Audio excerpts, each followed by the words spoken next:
Les esprits s'échauffent à l'Assemblée nationale. Les débats musclés, assurance chômage, budget, votre rappel à la loi par la présidente de l'Assemblée, le soutien aux femmes iraniennes. On se bat contre le voile là-bas. En France, de plus en plus de vêtements islamiques dans les écoles. Autant de questions que nous allons essayer d'aborder. Commençons donc par le plan de sobriété qui va être annoncé aujourd'hui. Objectif baisser 10% de la consommation d'énergie. Quelle est la position d'ailleurs de la France insoumise par rapport en fait à ce plan qui doit être annoncé aujourd'hui? Nous allons voir d'abord les détails de ce plan. Nous craignons qu'il soit insuffisant et surtout, il manque un élément que nous défendons depuis très longtemps, c'est la question de la planification. Ce plan, il arrive très tard parce qu'on sait depuis au moins le printemps qu'on va avoir des problèmes d'approvisionnement cet automne et cet hiver. De nombreux pays européens avaient déjà pris en fait au printemps des mesures et les éléments que nous avons aussi dans ce plan montrent qu'il risque d'être insuffisant. Je vous donne un exemple, la question des panneaux lumineux, des écrans publicitaires lumineux.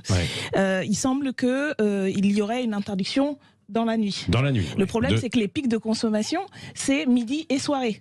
Donc vous voyez bien que là aussi, on a en fait un gouvernement. Oui, mais c'est pour économiser plus, quoi. Oui, mais l'enjeu, c'est quand il y a des besoins, c'est là où il y a des pics. Et c'est là en fait où on devrait. Vous savez que ces panneaux lumineux consomment en termes de éclairage.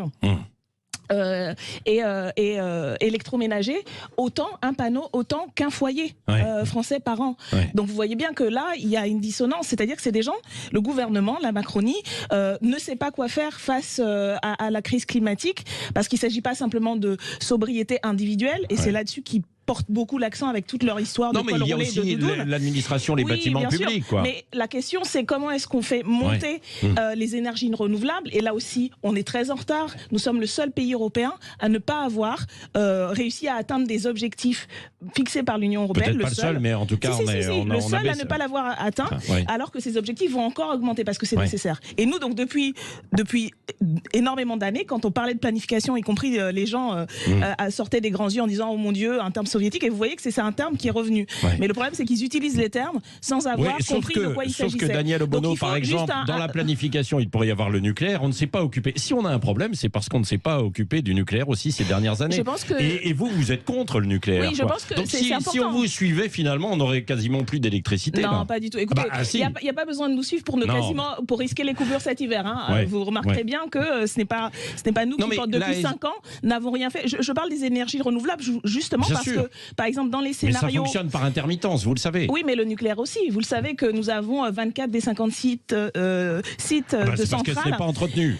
Oui, elles sont pas entretenues parce qu'on n'en voulait plus. Parce que non, ce n'est pas vrai. C'est vrai parce que ça coûte énormément. Non. Attendez, Daniel Obono, c'est parce qu'il y avait un programme où on voulait moins de nucléaire en France. Et donc progressivement, on a embauché des gens plus pour la fermeture que pour l'entretien et le maintien et la création. On a surtout embauché. On a surtout embauché des sous-traitants. Et ça, ce sont les ouvriers et les salariés du nucléaire qui le disent. Il y a un problème au niveau de la sous-traitance.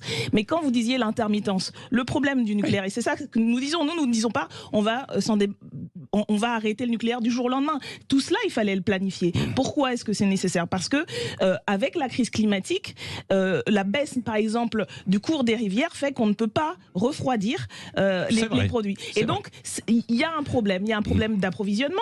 Une bonne partie de notre approvisionnement vient de pays comme le Kazakhstan. Ce sont des régimes autoritaires, problématiques à plusieurs égards. Et le Niger. Vous savez que le Niger se trouve au Sahel, dans une région instable. Donc, vous voyez, la source principale n'est pas stable. Il y a quand même des questions sur le traitement. Donc c'est des enjeux. Et moi, c'est tout un autre débat. Mais nous, ce qu'on nous disons, il y a des scénarios aujourd'hui qui permettent un mix d'énergie renouvelable.